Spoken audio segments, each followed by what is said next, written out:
Alright. In the middle of making my next camera match um, video, and I have some spheres here sitting on top of a matte plane just for the shadows. And I figure I can make a tutorial out of this for Photoshop. A true depth of field blur when you can use the Z depth export in Studio Max.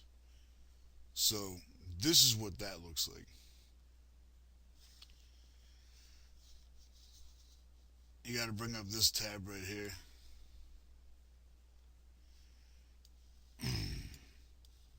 Make sure in your render elements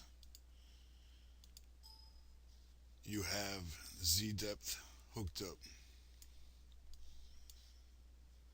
3,000, 7,000 for me anyway for this one.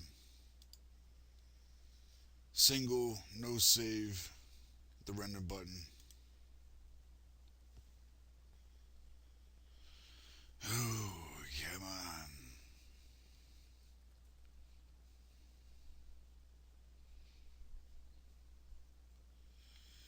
Okay, what we have here is it's a Z depth fall off map now. What you see is what you get. Now, also, it's important to know that if you hit F9, which is the shortcut to a render, this won't come up. You have to actually hit the render button here, or they even put it in the actual render output screen in Max 2009.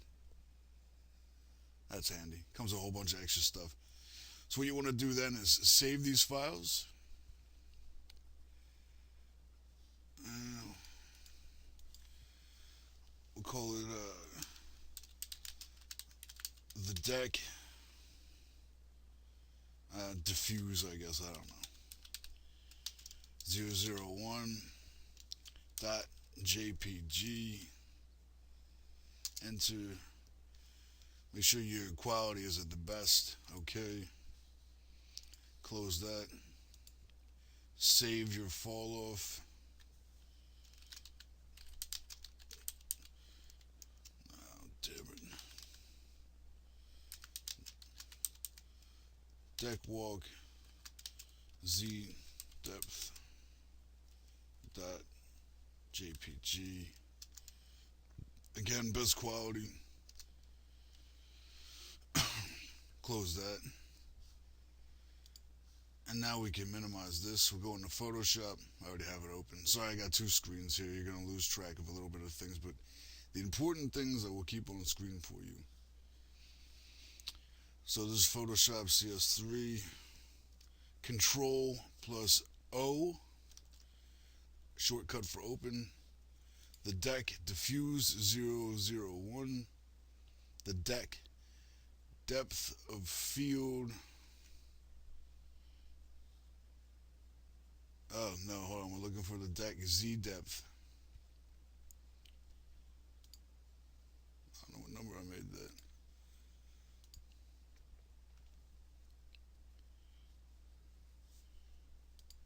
Deck walk.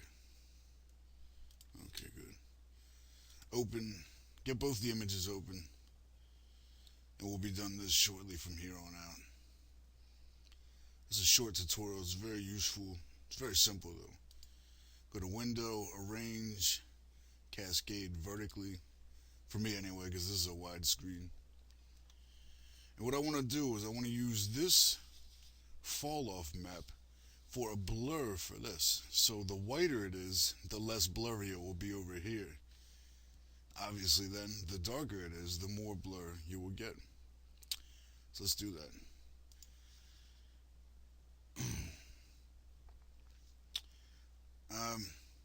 CS3 for Photoshop has a neat feature where you can hide that side panel there. If you hold down Shift and hit Tab,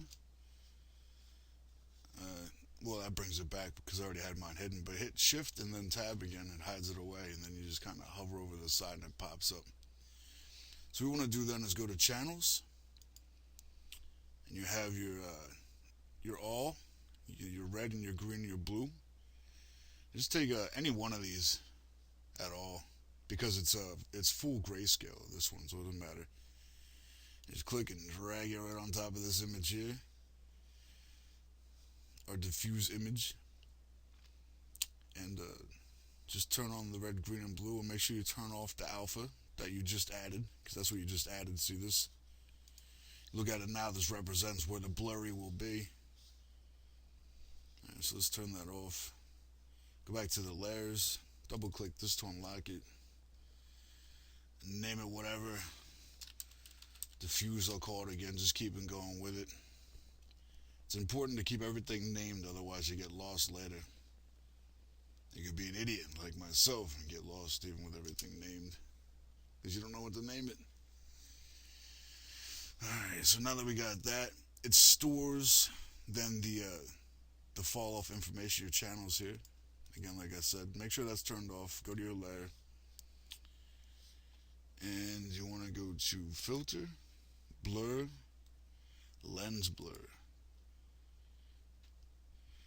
and it's already there. It's feeding off your source. The source is feeding off your alpha 1 matte, which is the the fall off Z depth that you dragged in there. You can do a couple of things with it. You can change the blur focal distance, which means the more you slide it, the more it'll focus to the back or where the black area would be. Keep mine in front. That's where it's supposed to fall off at. That's what you designed it to do. Radius is even looking good. Like you could jack that up and have it silly. That would be like if you wanted to model in Studio Max like a flower with a bug on it, and then everything else would be really, really blurred out in the background there. I'm going to keep mine at the default was 11. I'm going to keep mine at 11. Just click OK. Oh, so now that's what you got. You have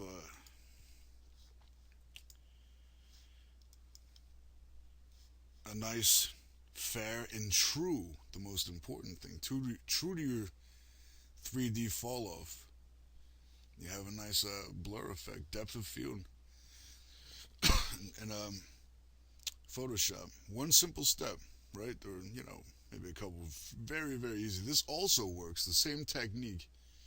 If you were to render out a whole animation, you could import it into Adobe After Effects and use the lens blur in there also, and use the fall off animation then as a depth of field. I've used that in a few of my videos.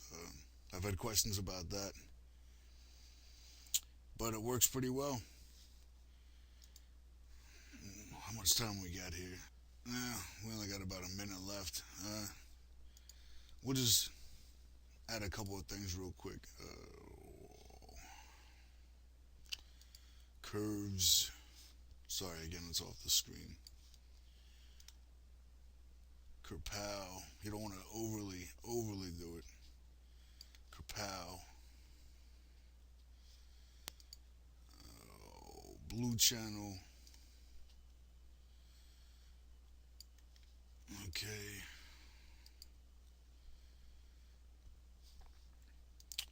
Human saturation.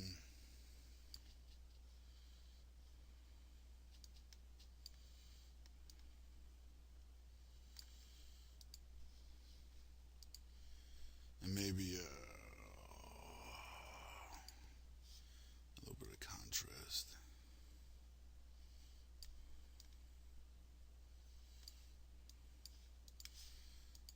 Maybe I didn't crush that enough.